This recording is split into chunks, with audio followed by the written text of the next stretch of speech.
20일 경제성장. 당신은 왜 당신의 구조국보다 훨씬 더 잘 사는가? 미국이 언제나 오늘날처럼 잘 살았던 나라는 아니다. 오늘날 미국의 1인당 실질 GDP는 1920년도에 비해 약 25배 수준이다. 당시에는 전체 인구수 가운데 소수만이 도시에서 살았고 대부분의 사람들은 농사에 종사했다. 라디오, 텔레비전, 실내배관, 쇼핑몰, 자동차, 비행기 혹은 기차와 같이 오늘날 우리가 당연히 생각하는 많은 재화와 서비스, 기술을 당시의 사람들은 사용은 고사하고 상상조차 할 수 없었다. 미국과 여러 다른 나라들은 새로운 재화, 서비스, 기술을 개발하면서 지난 200년 동안 1인당 실질 GDP를 엄청나게 증가시켰다. 이러한 과정에서 경제 성장이라고 부른다.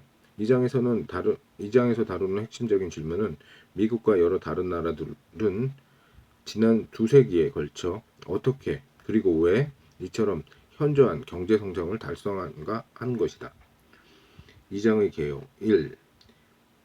20, 21-1 경제 성장의 힘 21-2 한 나라의 경제는 어떻게 성장하는가 2B의 2 당신은 왜 당신의 구조부보다 훨씬 더 잘 사는가 21-3 경제 성장과 기술의 역사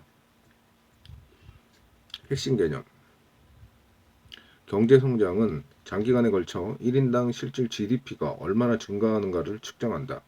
오늘날 많은 국가의 높은 1인당 실질 GDP 수준은 지난 200년 동안 급속한 경제 성장의 결과이다. 지속적인 경제 성장은 기술 진보에 달려 있다. 여러 나라의 역사적 성장률에는 상당한 차이가 있는데 1인당 실질 GDP 수준의 차이는 대체로 이에 기인한 것이다. 경제 성장은 빈곤을 줄이기 위한 가장 강력한 도구이다. 21-1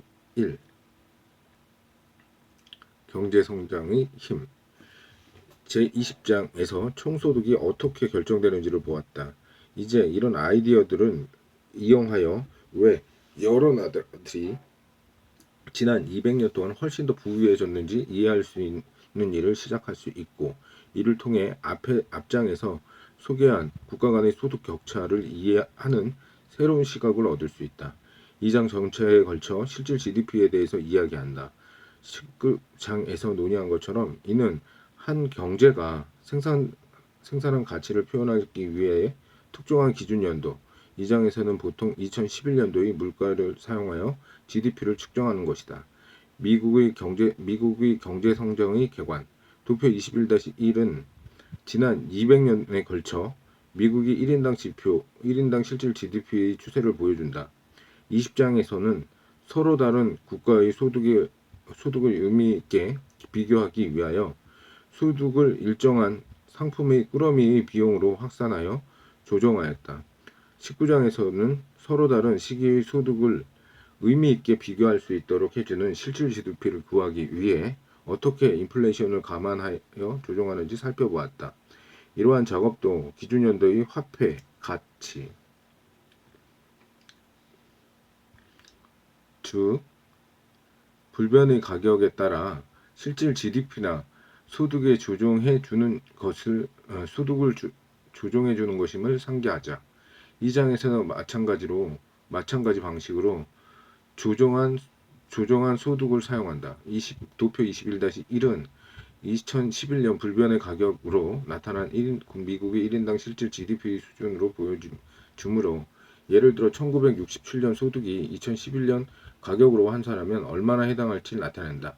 도표 21-1은 1820년과 2012년 사이에 미국의 경제 성장을 명확하게 보여준다.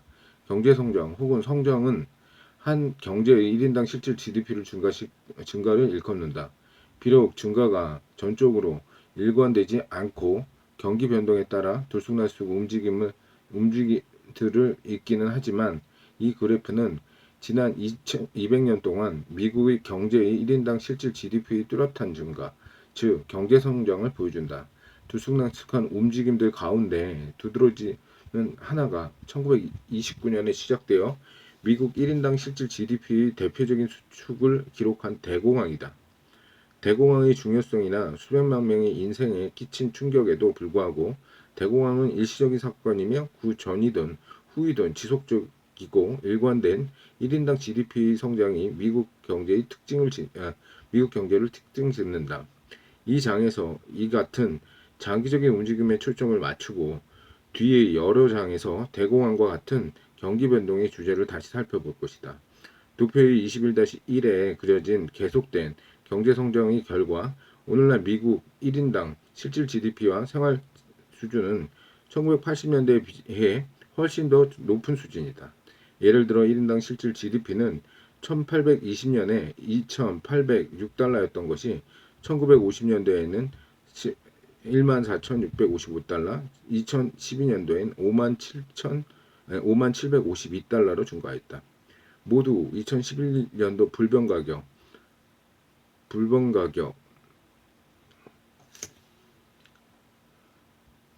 19장과 20장의 여러 가지 그래프에 그렇게 했던 것과 비슷하게 이 그래프의 Y축은 비례 척도를 사용하여 500달러에서 2,500달러 사이 그 길이가 2,500달러에서 12,500달러까지 길이와 같도록 표현되어 있음을 주의하라. 지수적인 성장에 대한 아래의 논의를 보면 경제 성장을 공부할 때 이런 비례 척도가 매우 편리한 이유를 분명하게 알게 될 것이다. 우선 성장을 어떻게 측정하는지에 대해 좀 더 상세하게 살펴보자. 성장률은 두 시점 사이의 양,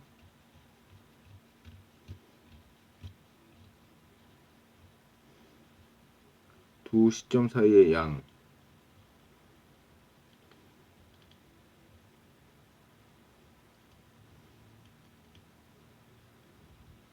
가로 열고 여기서 1인당 실질 GDP의 변화로 정의된다. T와 T 플러스 1이라는 두 시점이 1인당 실질 GDP를 각각 Y1과 Y2라고 하자. 그러면 두 시점 사이의 1인당 실질 GDP 성장률은 다음과 같이 정의된다. Y1, Y2, Y2 플러스 1 마이너스 Y1, Y2. 예를 들어 T와 T 플러스 1이 각각 2005년, 2006년도에 해당하는 경우처럼 연간 성장률에 초점을 맞추어 보자. 미국의 1인당 실질 GDP가 2015년에 5만 512달러였고 2006년에 5만 1,374달러였으므로 2005년과 2006년 사이의 성장 5만 1,374달러 마이너스 5만 512달러 0.01%와 같이 계산될 수 있다. 혹은 1.7%. 어느 나라의 실질 GDP 성장률이든 이 공식을 사용하여 계산할 수 있다. 도표. 지수적 성장이 일어나는 것은 새로운 성장이 과거의 성장 위에 만들어지고 그 효과가 복리 방식으로 누적되기 때문이다. 도표 21-1은 이 공식을 사용하여 계산된 1950년대, 2014년도 사이에 미국 경제 1인당 실질 GDP의 연간 성장률을 나타낸 것이다. 평균 성장률은 약 2.03%로 양의 값이지만 여기에서 경기 변동을 볼 수 있다. 2008년도에 시작된 경기 변동은 대침체에 대해서 26장에서 훨씬 더 자세히 논의할 것이다. 실질 GDP가 1인당 실질 GDP와 같이 변수의 증가가 대체로 일정한 성장률로 묘사될 수 있는 성장 과정을 말한다. 지수적 성장. 경제 성장에 관한 우리의 논의에서 중요한 것은 지수적 성장이라는 개념인데 이는 어떠한 양이 대체로 일정한 성장률로 증가하는 과정을 일컫는다. 지수적 성장은 어떤 변수의 가치 증가분 위 방정식에는 y 플러스 yt1 마이너스 t yt의 출발 시점의 가치 위 방정식 출발 시점의 가치에 비례하기 때문에 일어나는 현상이다. 곧 설명하듯이 새로운 성장이 과거의 성장 위에 만들어지고 그 효과가 복리 방식으로 누적되기 때문에 이러한 현상이 일어난다. 이 도표 21-2 1950년과 2014년 사이에 미국의 1인당 실질 GDP의 연간 성장률 1인당 실질 GDP의 연간 성장률은 평균 성장률이 중심으로 단기적 변동을 보인다.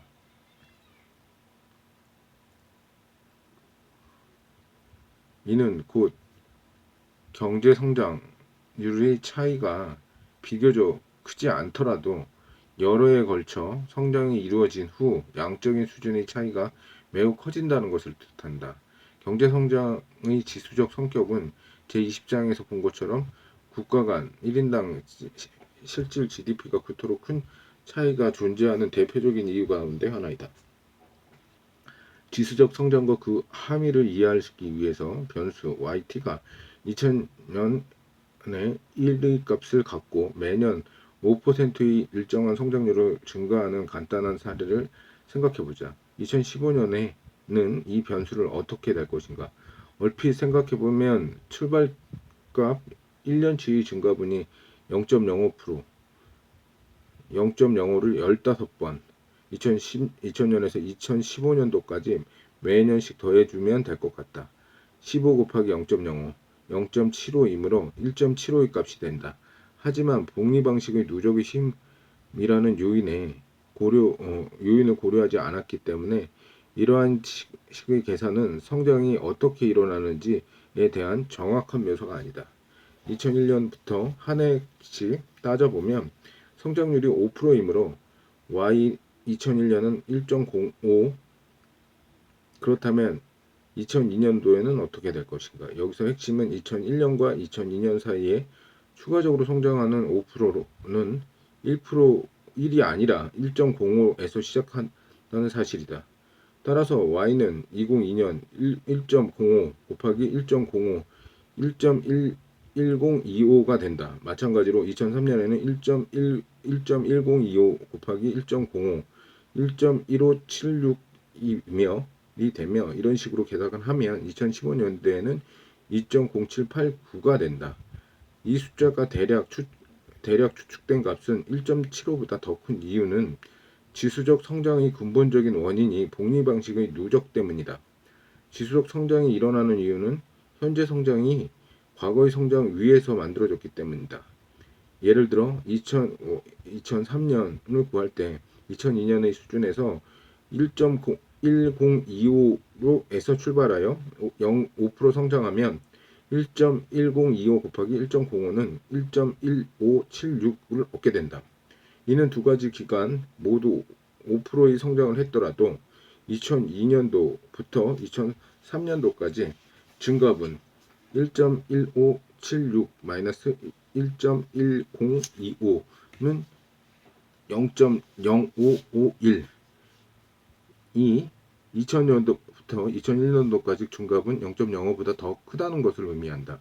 지수적 성장의 함의를 가운데 하나는 지수적으로 성장하는 변수를 그래프에 나타내기 위해서 도표 21-1의 y축처럼 미래척도를 사용하는 것이 훨씬 더 편리하다는 것이다. 이것은 직관적으로 쉽게 이해할 수 있다. 1000에서 시작하여 10% 성장할 경우 1100이 되지만 만에서 시작할 경우에는 10만에서 시작할 경우에는 11만이 된다. 두 가지의 증가분은 매우 다르지만 100대 10만 둘 다 시작한 값이 10%라는 동일한 비율에 해당한다. 따라서 이러한 변화의 비례척도가 표시되면 1000에서 시작하든 10만에서 시작하든 상관없이 10% 성장은 Y축 상의 동일한 거래에 해당할 것이기 때문에 이렇게 하는 것이 성장률을 보여주기에 더욱 효과적이다. 도표 21-3은 비례척도를 사용하지 않을 경우 도표 21-1은 어떻게 표현되어지는지 보여준다. 비례척도를 사용한 21-1의 경우에는 미국의 1인당 실질 GDP가 대체로 일정한 성장률로 성장해 온 것이 분명하게 보여주지만 도표 21-3의 경우에는 미국의 1인당 실질 GDP가 가속적으로 성장해 온 것 같은 잘못된 인상을 보여주는 알 수 있다. 지수적 성장의 힘을 이해하기 위해선 1810년경에 마냥 1000달러로 1인당 실질 GDP 기준이 동일한 두 나라를 생각해보자.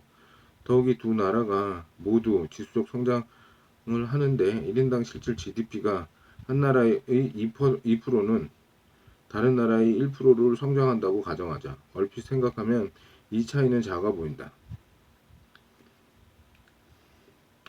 선택과 결과. 지수적 성장의 힘.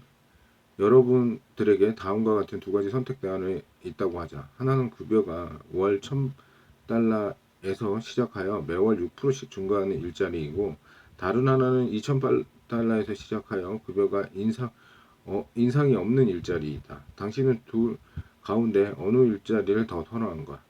당연히 답은 사람마다 다를 것이다. 만약 당장 돈이 필요한 사람이라면 2000달러의 월급을 받는 것을 꿀릴 것이다. 하지만 그 일자리 제안서에 서명하기 전에 매월 6%씩 급여가 인상된다는 것에 함의에 대해서 생각해보라. 매월 6% 인상되면 월급은 불과 1년 후에 2000달러를 넘어설 것이고 4년 후에는 16,400달러가 될 것이다. 따라서 여러분은 1년 이상 이 일자리에 종사할 생각을 하고 있다면 더 낮은 급여 수준에서 시작하는 것이 훨씬 더 나은 선택일 것이다. 지수적 성장 때문에 일자리에 잠시 동안 종사하려는 사람들에게는 첫 번째 선택의 대안이 매력적이다. 매월 6% 급여가 인상하는 것은 시작값이 1000달러에 적용하는 것. 그렇게 된다면 매월 60%씩 60달러씩 급여가 인상된다가 아니라 증가한 급여의 6%가 매월 누적적으로 증가한다는 것을 의미한다. 급여가 한 달 후에는 1060달러가 되고 두 달 후에는 1060달러의 1.06배, 1123달러가 되며 세 달 후에는 1123달러의 1.06배, 1191달러가 되는 식이다. 두 개의 가상적인 일자리 소득을 통해 살펴본 지수 성장의 역할이 국가들의 성장 궤적에서도 마찬가지로 작용한다는 것을 이제 살펴볼 것이다. 고대 인도 체스 게임 발명에 관한 이야기는 지수적 성장의 힘을 보여주는 훨씬 더 자극적인 사례이다. 전설에 따르면 왕이 그 게임 발명가에게 어떠한 보상을 줄지 물었을 때 그는 지수적 성장의 힘을 적극 활용했다고 한다. 그는 왕에게 체스판의 첫 번째 사각형의 미랄 한 토를, 두 번째 사각형의 미랄 두 토를, 세 번째 사각형의 미랄 네 토를, 네 번째 사각형의 미랄 여덟 토를 두도록 제안했다. 이런 식으로 왕이 미랄을 두 배씩 늘려 체스판의 64개 사각형에 모두 채워지면 자신은 체스판 위에 미랄의 총량을 받겠다고 하였다. 이 요청을 듣고 왕은 그것을 대수롭지 않게 여겼다. 하지만 왕의 재정관들은 계산이 끝마칠 후 놀라서 왕에게 돌아왔다. 그 미랄의 총량은 토리보다 많다는 것이다. 즉 왕국 전체를 생산할 수 있는 양보다 훨씬 더 많다는 것을 발견했다. 사실 이 정도의 양의 밀이라면 오늘날 세계의 모든 사람에게 6개월 동안 매일 1톤씩 밀을 나누어 줄 수 있는 양이다. 지수적인 성장의 힘을 상기시켜 주는 것으로서 그리고 성장 전망의 다양한 선택지 가운데 선택할 때 힌트가 될 만한 좋은 이야기거리다.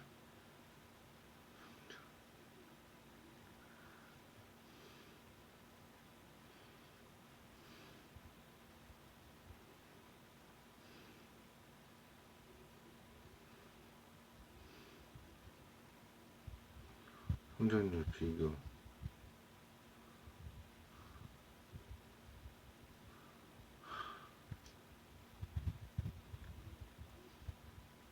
하지만 2200년 후에 이 차이의 함의는 매우 인상적이다.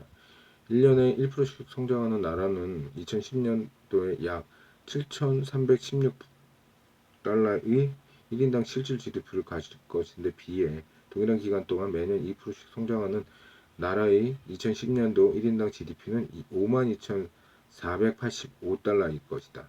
불과 1%의 성장률 차이로 인해 두 나라의 실질 GDP 차이는 7배가 넘게 되는 것이다. 1% 대신 두 번째 나라가 성장하지 않는다. 즉 성장률이 0%이다라고 가정하면 그 나라는 2010년도에는 여전히 실질 GDP가 1000달러에 머물러 있을 것이다. 이 경우 두 나라 사이의 격차는 52배라는 정말로 놀라운 수준이 될 것이다. 이 사례는 지수적인 성장의 힘 혹은 지수적인 성장의 결의 힘을 다시 한번 보여준다. 성장의 패턴, 지수적인 성장은 우리가 오늘날 관측하는 1인당 실질 GDP의 큰 차이가 시간의 흐름에 따라서 어떻게 생겨나는 것을 대부분 설명한다. 오늘날 비교적 부유한 국가들은 지난 200년 동안 일관되게 성장해 온 데 비해 가난한 국가들은 그렇게 하지 못했다. 실제 세계에서 경제에 대한 이러한 경제 성장의 효과를 보기 위해 이제 1960년과 2014년 사이에 여러 나라의 1인당 GDP 성장 패턴을 보여주는 도표 21-4를 살펴보자. 세 번째 열이 1960년과 2014년 사이에 성장을 요약하고 있다. 이것은 위에서 설명한 공식을 사용하여 두 시점의 사이의 성장률을 보여주는 것이 아니라 1960년도 숫자에서 시작하여 2014년도 수준에 도달하기 위하여 각국이 매년 평균적으로 얼마나 많이 성장해야 하는지를 보여주는 내재적인 연간 성장률을 제공한다. 이 수치가 정확하게 어떻게 계산되는지에 대하여서 2장의 부록에서 설명할 것이다.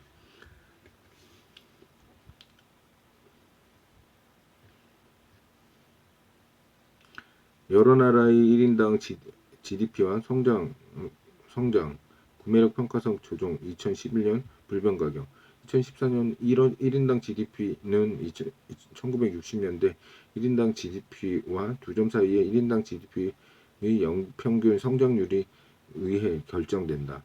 연평균 성장률이 케냐의 경우에는 0.85%였고 가나의 경우에는 0.44%였음에 비해 보츠와나는 평균적으로 연간 6.96%의 성장률로 성장하였기 때문에 보츠와나가 더 가난하게 출발했음에도 불구하고 오늘날에는 케냐와 가나보다 훨씬 더 부유하다는 것을 보게 된다. 같은 이유로 오늘날 한국은 브라질보다 더 부유하고 싱가포르는 스페인보다 더 부유하다. 미국 2.0 연간 2.96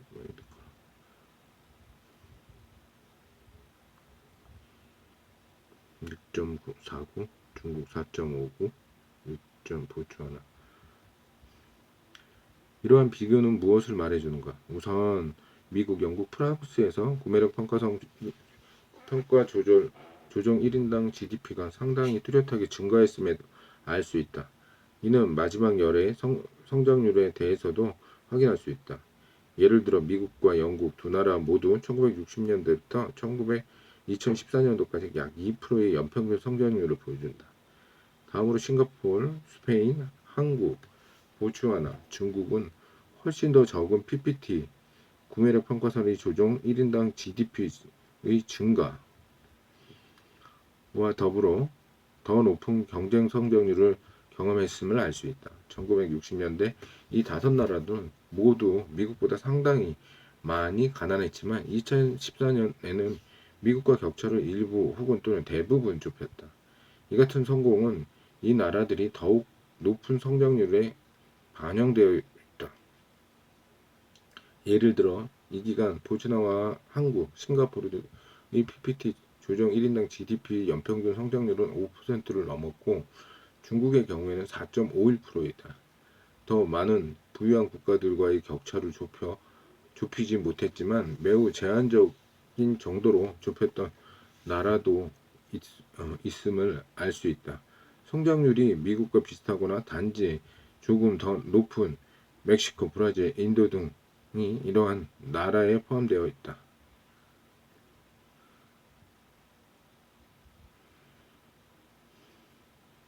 더욱이 과테말라, 케냐, 가나, 루안다, 니카루가는 이 기간에 미국보다 훨씬 더 나은 성장률을 보였으며 상대적으로 더욱 가난하게 되었다.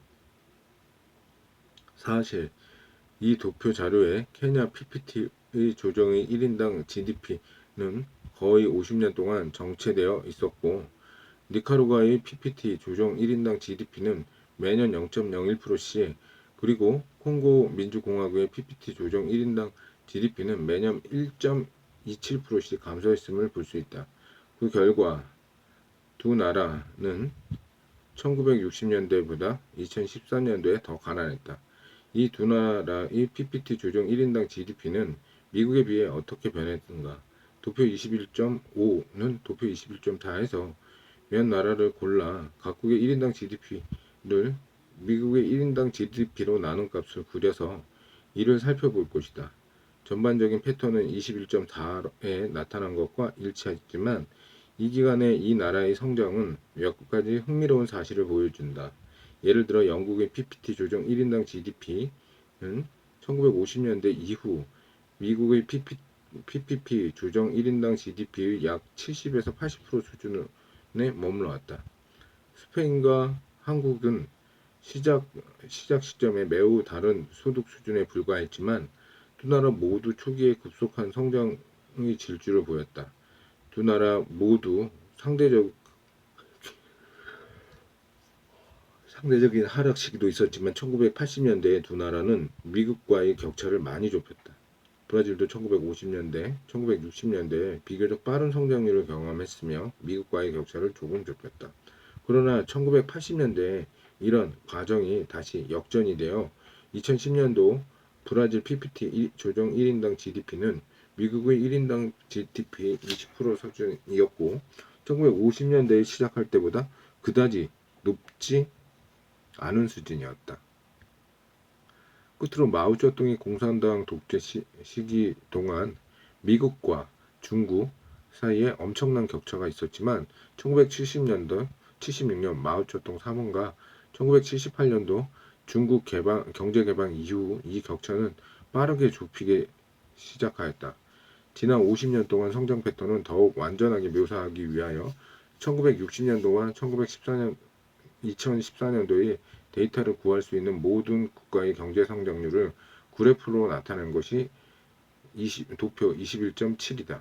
이 도표는 각국의 성장률 사이에 매우 큰 차이가 있음을 보여준다. 한국과 싱가포르 같은 나라는 매우 높은 성장률을 보인 반면 니카루가와 콩고 민주공화국, 짐바브웨 같은 몇몇 나라는 이 기간에 마이너스 성장률을 보였다.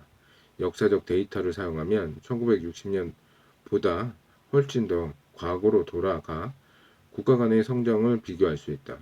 이러한 성장 패턴은 간단한 방식으로 보여주기 위해 도표 21.8에서는 여러 나라에 대해 1820년, 1870년, 1920년, 1970년, 2010년 1인당 GDP 수준, PPP 조정 2011년 불변 가격과 1820년과 2010년 사이 그리고 1920년과 1910년 사이의 연평균 성장률을 연구한다. 1920년에는 국가 간의 소득 수준이 그렇게 차이가 나지 않았음을 볼 수 있다. 예를 들어 미국은 멕시코보다 단지 2배 정도 부유했다. PPP 구매력 평가설 조정 1인당 GDP는 미국이 1873달러였음에 비해 멕시코는 863달러였다. 그러나 2010년이 되면 두 나라 사이에 상당한 격차가 존재하는데 이는 두 나라의 상이한 성장률로 설명될 수 있다. 1820년부터 2010년 사이에 미국의 연평균 성장률은 1.65%인데 비해 멕시코의 연평균 성장률은 1.33%로 성장했다. 미국과 인도 사이의 대조는 훨씬 더 분명했다. 1980년도 인도는 미국의 PPT 조정 1인당 GDP의 절반 수준에 조금 못 미치는 수준에서 출발했다. 하지만 2010년도에는 그 격차가 10배가 되었다. 물론 이것 역시 두 나라의 PPT 조정 1인당 조정 성장률 차이에 따라 직접적인 결과이다. 도표 21-8은 1820년도에 영국이 미국보다 상당히 부유했다는 것을 보여준다. 하지만 2010년도에 미국이 영국보다 30%더 부유하다. 이러한 변화는 성장률 차이 때문이다. 미국이 매년 1.65%의 성장한 데 비해서 영국은 1.29%씩 성장했다. 이처럼 비교적 작은 성장률의 차이가 미국이 영국을 추월하여 2010년도엔 더 부유해질 수 있는 충분한 이유였다. 이 도표에서 스페인과 중국, 한국을 포함한 여러 국가들이 1970년대까지 미국에 비해 얼마나 더 가난해졌는지 볼 수 있다. 하지만 이 나라들이 지난 40년 동안 미국보다 더 빠르게 성장하여 이전에 넓혀졌던 격차를 좁혔다는 사실도 보여진다. 이런 성장의 일부를 따라잡기 성장이라고 부르는 것이다. 이 국가들이 소득 및 기술이 세계 리더, 이 경우에는 미국을 따라잡을 수 있다는 의미이다. 따라잡기 성장을 경험하는 나라들은 주로 이용 가능한 기술로부터 혜택을 얻거나 저축, 노동의 효율성, 생산의 효율성 등을 증가시킴으로써 그런 성장을 한다. 도표 21-8에서 느린 성장이나 정체를 경험한 사례들이 보여주는 바와 같이 따라잡기 성장이 자동적으로 일어나는 것은 아니지만 따라잡기 성장은 현실에서 매우 중요하다. 왜 많은 국가들이 이런 따라잡기 성장을 이용하는 데 실패했는지에 대해서 제22장에서 더욱 상세히 논의할 것이다. 끝으로 도표 21-8은 또 다른 중요한 패턴을 분명하게 가르쳐준다. 미국, 영국, 프랑스를 포함하여 여러 나라가 1920년과 2010년 사이에 대체로 일정한 성장률을 보인다는 점, 따라서 이 나라들이 이 지수적인 성장을 경험하고 있다는 점이다. 이미 설명한 것처럼 이런 지수적 성장이 오랜 시간에 걸쳐 지속적이면 엄청난 의미를 가질 것이다. 이런 패턴의 중요성을 감안하고 이런 패턴과 따라잡기 성장을 대비하기 위하여 오랜 기간에 걸쳐 비교적 일관된 경제 성장, 지속적인 성장이라고 부른다. 지수적인 성장 개념뿐만 아니라 지속적인 성장 개념도 소개하는 이유는 전자가 흔히 경제 성장이 지수적 혹은 누적적 성격을 갖는다는 생각을 하기 때문에 사용하는 데 비해 후자는 지난 2000년, 200년에 걸친 몇몇 국가의 실질 경제 성장을 지칭하는 것이기 때문이다. 다음 할 일은 어떻게 이렇게 지속적인 성장이 일어나고 어떠한 요인들이 한 나라의 경제 성장률을 결정하는지 이해하는 것이다.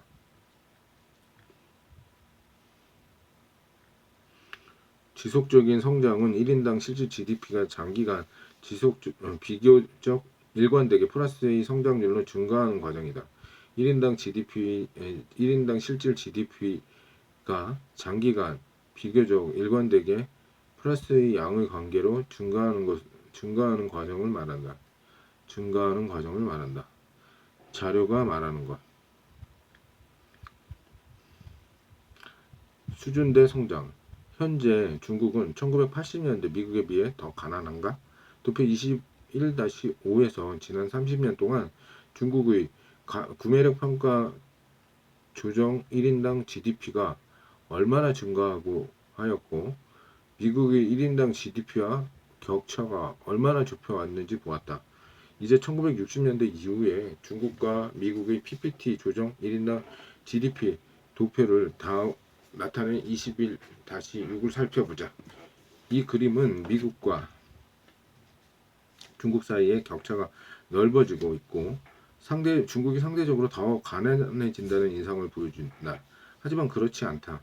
사실 도표 21-6의 6과 같은 그림으로부터 중국이 미국에 비교하여 더 가난해지고 있는지 더 부유하고 있는지 판단하고자 하는 것은 즉 지수적 성장의 보여주는 변수들이 비교하는 것은 흔히 범하는 오류의 한 사례이다. 바로 이러한 오류를 피하기 위해서 21-5에서 지난 65년간 걸쳐 여러 나라의 PPP 조정, 구매력 평가 조정 GDP를 상대적으로 어떻게 변화했는지를 보여주는 비례척도를 세로축에 사용한다. 이러한 작업이 장점으로 이해하기 위해서는 가상의 두 나라를 생각해보자. 첫 번째 국가의 PPP 구매력 평가의 조정 1인당 GDP는 약 2만 달러이고 두 번째 국가의 PPP 조정 1인당 GDP는 10,000달러로서 첫 번째 국가가 두 번째 국가보다 2배 더 부유하다고 하자. 이제 두 나라가 모두 10%씩 성장한다고 가정하자. 첫 번째 국가가 22,000달러, 두 번째 국가가 11,000달러의 PPP 조정 1인당 GDP를 갖게 될 것이다. 두 국가의 PPP 조정 1인당 GDP 사이의 비율은 변하지 않았지만 절대적인 소득 격차는 1,000달러만큼 증가한다. 따라서 성장이 지수적일 때 PPP 조정 GDP 수준이 비교하는 것은 바람직하지 않다.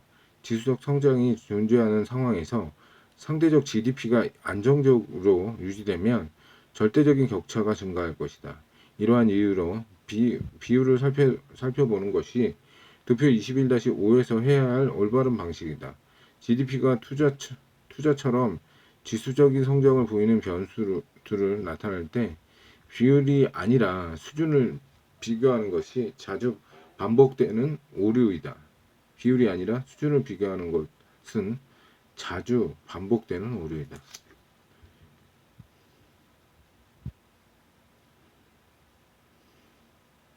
한 나라의 21-2 한 나라의 경제는 어떻게 성장하는가? 20장에서 공부한 총생산함수가 이 질문에 대한 첫 번째 답을 제공하였다. 총생산함수 Y는 A, K, AF, KH는 GDP는 물적 자본과 노동의 총효율성 단위라는 두 생산 요소와 연결시켜 준 것으로 상기해보자. 총생산 함수는 또한 기술 수준에도 의존하는데 이는 앞장에서 본 바와 같이 기술 진보 예컨대 그 경제가 이용할 수 있는 지식의 혁신과 팽창과 생산의 효율성 양자 모두로부터 초래되는 생산성의 수준을 포착한 것이다. A가 변화하면 총생산 함수는 이동한다. 한 국가는 1. 물적 자본의 양 K를 증가시킴으로써 2. 노동의 총효율성 단위인 H가 증가시킴으로써 그리고 3. 기술인 A를 개선함으로써 GDP를 증가시킬 것이다. 2절에서 이 세 가지 영역을 좀 더욱더 자세히 살펴본다. 그리고 그 경제의 모든 장비, 기계, 자동차, 비행기, 컴퓨터와 건물과 같은 구조물들의 가치를 나타내는 물적 수통 K를 생각해보자. 물적 자본 수통 K 따라서 GDP는 투자, 물적 자본 축적으로 또 불리는 과정도 증가시킬 수 있다. 1960년도에서 2013년도까지 1인당 GDP 연평균 성장률 PPT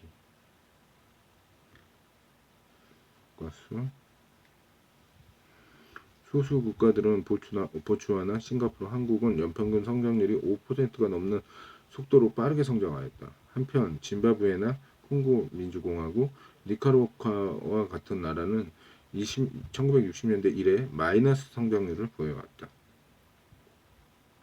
1820년 이후 몇몇 나라의 1인당 GDP 구매력 평가 조정 2011년 불변 가격 1820년에 여러 나라들이 상당히 비슷한 수준의 1인당 GDP를 가졌다. 그 이후 미국과 영국과 같은 일부 국가들은 일정한 속도로 성장하는데 비해 다른 국가들은 그렇지 못했기 때문에 1인당 GDP 차이가 더 커졌다. 국민소득 계정 항등식 Y는 소득은 소비 플러스 투자 플러스 정부 지출 플러스 X 수출 마이너스 수입의 의미하는 계정을 19장에서 공부했다. 여기서 C는 소비, 재화 서비스를 위한 가계의 지출, I는 투자, 민간 주체의 투자재에 대한 지출, G는 정부의 재화의 서비스 구매, X는 수출, M은 수입이다.